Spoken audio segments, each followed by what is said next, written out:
ગુજરાત રાજ્ય બાળ અધિકાર સંરક્ષણ આયોગના અધ્યક્ષ ધર્મિષ્ઠાબેન ગજ્જરે સીએમ ભૂપેન્દ્ર પટેલના જન્મદિવસની બાળકો સાથે અનોખી ઉજવણી કરી. સંસ્કાર, સ્વાસ્થ્ય, બાળ અધિકાર અને રાષ્ટ્ર નિર્માણનો આપ્યો પ્રેરણાદાયી સંદેશ.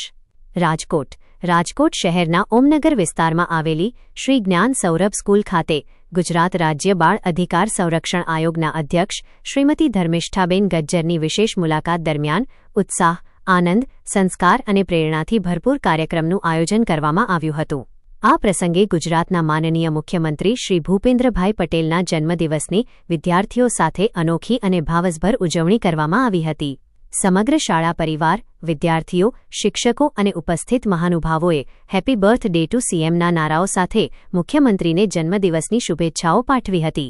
સમગ્ર શાળા પરિસર દેશપ્રેમ, વિકાસ, શિક્ષણ અને સંસ્કારના સંદેશથી ગુંજી ઉઠ્યું હતું. ધર્મિષ્ઠાબેન ગજ્જરે કાર્યક્રમની શરૂઆતમાં શાળાના વિવિધ વર્ગખંડોની મુલાકાત લઈને વિદ્યાર્થીઓ સાથે આત્મીય સંવાદ સાધ્યો હતો. તેમણે વિદ્યાર્થીઓને માત્ર શૈક્ષણિક સફળતા જ નહીં, પરંતુ જીવનમાં સારા સંસ્કારો, શિસ્ત, સમયનું પાલન, માતાપિતાનો આદર, શિક્ષકો પ્રત્યે સન્માન અને સમાજ પ્રત્યેની જવાબદારી જેવા મૂલ્યો અપનાવવાની પ્રેરણા આપી હતી. તેમણે જણાવ્યું હતું કે આજના બાળકો આવતીકાલના જવાબદાર નાગરિકો છે અને તેમના વ્યક્તિત્વના સર્વાંગી વિકાસ માટે પરિવાર, શાળા અને સમાજ ત્રણેયનું સમાન યોગદાન જરૂરી છે. બાળકનું ઘડતર માત્ર પુસ્તકી જ્ઞાનથી નહીં, પરંતુ સારા વિચારો, નૈતિક મૂલ્યો અને જીવનશૈલી દ્વારા થાય છે. બાળકોને સંબોધતા ધર્મિષ્ઠાબેન ગજ્જરે સ્વાસ્થ્યપ્રદ જીવનશૈલીના મહત્વ પર વિશેષ ભાર મૂક્યો હતો. તેમણે જણાવ્યું હતું કે આજના સમયમાં બાળકોમાં જંક ફૂડ અને પેકેટબંધ ખાદ્યપદાર્થોનું વધતું ચલણ ચિંતાજનક છે. આવા ખોરાકના કારણે અનેક પ્રકારની સ્વાસ્થ્ય સમસ્યાઓ ઊભી થઈ શકે છે.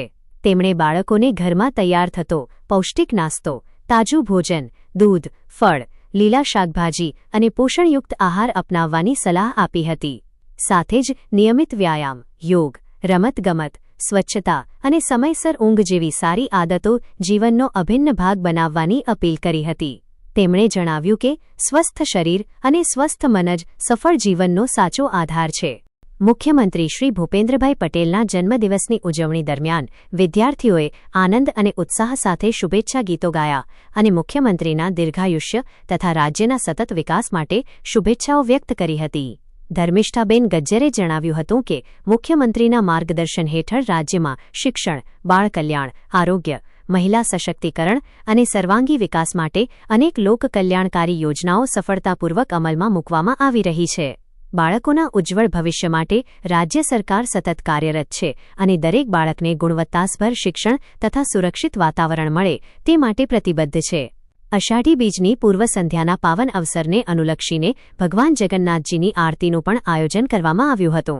ધર્મિષ્ઠાબેન ગજ્જરે ભગવાન જગન્નાથજીની આરતીમાં ભાવપૂર્વક ભાગ લીધો હતો અને સમગ્ર ગુજરાતમાં સુખ, શાંતિ, સમૃદ્ધિ તથા બાળકોના ઉજ્જવળ ભવિષ્ય માટે પ્રાર્થના કરી હતી. વિદ્યાર્થીઓ દ્વારા ભગવાન જગન્નાથજીની રથયાત્રાને અનુલક્ષીને તૈયાર કરાયેલા આકર્ષક ડેકોરેશન, રંગોળી, ચિત્રો અને વિવિધ કલાત્મક કૃતિઓએ સૌનું ધ્યાન આકર્ષિત કર્યું હતું. તેમણે બાળકોની સર્જનાત્મકતા, ભારતીય સંસ્કૃતિ પ્રત્યેની આસ્થા અને પરંપરાગત મૂલ્યો પ્રત્યેની જાગૃતિને બિરદાવી હતી. પોતાના સંબોધનમાં ધર્મિષ્ઠાબેન ગજ્જરે બાળકના અધિકારોના સંરક્ષણ અંગે પણ વિસ્તૃત માર્ગદર્શન આપ્યું હતું. તેમણે જણાવ્યું હતું કે દરેક બાળકને શિક્ષણ, સુરક્ષા, સન્માન, આરોગ્ય અને સમાન તક મેળવવાનો બંધારણીય અધિકાર છે. બાળકનું શોષણ, ભેદભાવ, હિંસા કે ઉપેક્ષા કોઈપણ સંજોગોમાં સ્વીકાર્ય નથી. બાળકના અધિકારોનું રક્ષણ કરવું માત્ર સરકાર અથવા કાયદાની જવાબદારી નથી, પરંતુ સમગ્ર સમાજની નૈતિક ફરજ છે. વાલીઓ, શિક્ષકો અને સમાજના દરેક સભ્યએ બાળકોને સુરક્ષિત, પ્રેમાળ અને પ્રેરણાદાયી વાતાવરણ પૂરું પાડવું જોઈએ. તેમણે વધુમાં જણાવ્યું હતું કે આજના બાળકોમાં રાષ્ટ્રપ્રેમ, માનવતા, પર્યાવરણ પ્રત્યે સંવેદના, સામાજિક જવાબદારી અને સેવાભાવ જેવા મૂલ્યો બાળપણથી જ વિકસાવવાની જરૂર છે. ડિજિટલ યુગમાં બાળકો ટેકનોલોજીનો સદુપયોગ કરે, સમયનું યોગ્ય આયોજન શીખે અને સોશિયલ મીડિયા તથા મોબાઈલનો મર્યાદિત અને જવાબદારીપૂર્વક ઉપયોગ કરે તે પણ એટલું જ જરૂરી છે. શિક્ષણ સાથે રમતગમત, કલા, સંગીત અને સાંસ્કૃતિક પ્રવૃત્તિઓમાં સક્રિય ભાગીદારી બાળકોના સર્વાંગી વિકાસમાં મહત્વપૂર્ણ ભૂમિકા ભજવે છે. કાર્યક્રમ દરમિયાન વિદ્યાર્થીઓએ દેશભક્તિના ગીતો, પ્રેરણાત્મક વક્તૃત્વ, સાંસ્કૃતિક નૃત્ય, ધાર્મિક રજૂઆતો અને મૂલ્ય આધારિત કાર્યક્રમો રજૂ કરીને ઉપસ્થિત સૌને મંત્રમુગ્ધ કરી દીધા હતા. વિદ્યાર્થીઓનો આત્મવિશ્વાસ, શિસ્ત, સર્જનાત્મકતા અને પ્રસ્તુતિ કૌશલ્ય જોઈને મહેમાનોએ તેમની પ્રશંસા કરી હતી. ધર્મિષ્ઠાબેન ગજ્જરે વિદ્યાર્થીઓને સતત મહેનત, આત્મવિશ્વાસ અને સકારાત્મક વિચારસરણી સાથે જીવનમાં આગળ વધવાની પ્રેરણા આપી હતી. આ પ્રસંગે શ્રી જ્ઞાન સૌરભ સ્કૂલના સંચાલક શ્રી ખુશાલભાઈ પંચાસરા, શ્રી મુકેશભાઈ પંચાસરા, શ્રી બિપિનભાઈ પંચાસરા તથા શ્રી યોગીનભાઈ છનિયારાએ ધર્મિષ્ઠાબેન ગજ્જરનું પુષ્પગુચ્છ અને સ્મૃતિચિહ્ન અર્પણ કરીને ઉષ્માભેર સ્વાગત અને સન્માન કર્યું હતું. શાળાના પ્રિન્સિપાલ બાવળિયા સરે મહેમાનોનું સ્વાગત કરી શાળામાં ચાલી રહેલી શૈક્ષણિક, સાંસ્કૃતિક અને સંસ્કારલક્ષી પ્રવૃત્તિઓ અંગે વિસ્તૃત માહિતી આપી હતી. કાર્યક્રમમાં શ્રી હિરેનભાઈ કલોલિયા, શ્રી પરેશભાઈ સુરેલિયા, શ્રી ખુશાલભાઈ મહેમદાવાદિયા સહિતના આગેવાનો, શિક્ષકો, વાલીઓ અને મોટી સંખ્યામાં વિદ્યાર્થીઓ ઉપસ્થિત રહ્યા હતા. તમામ મહાનુભાવોએ બાળકોને શિક્ષણ સાથે સંસ્કારનું મહત્વ સમજાવ્યું અને જીવનમાં સારા નાગરિક બની સમાજ તથા રાષ્ટ્રના વિકાસમાં યોગદાન આપવા માટે પ્રોત્સાહિત કર્યા હતા. સમગ્ર કાર્યક્રમ દરમિયાન વિદ્યાર્થીઓમાં અનોખો ઉત્સાહ અને આનંદ જોવા મળ્યો હતો.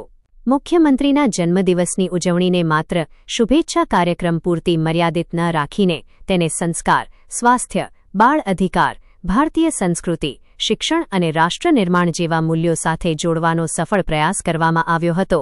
ધર્મિષ્ઠાબેન ગજ્જરની પ્રેરણાદાયી મુલાકાતે વિદ્યાર્થીઓમાં નવી ઉર્જા, આત્મવિશ્વાસ અને જવાબદારીની ભાવના પ્રગટાવી હતી.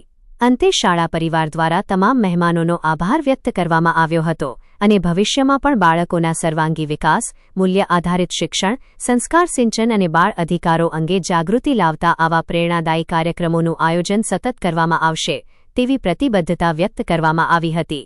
આનંદ, ઉત્સાહ, રાષ્ટ્રપ્રેમ, સંસ્કાર અને સમાજ સેવાના સંદેશ સાથે સમગ્ર કાર્યક્રમ સફળતાપૂર્વક સંપન્ન થયો હતો.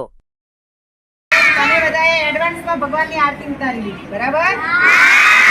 તમને આશીર્વાદ આપ્યા?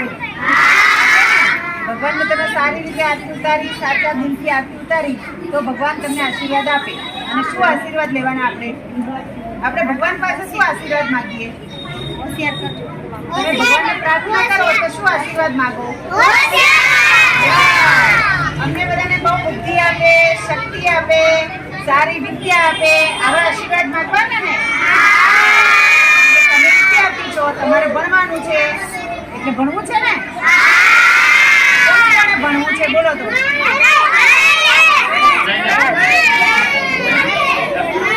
બધાને ખૂબ ખૂબ અભિનંદન.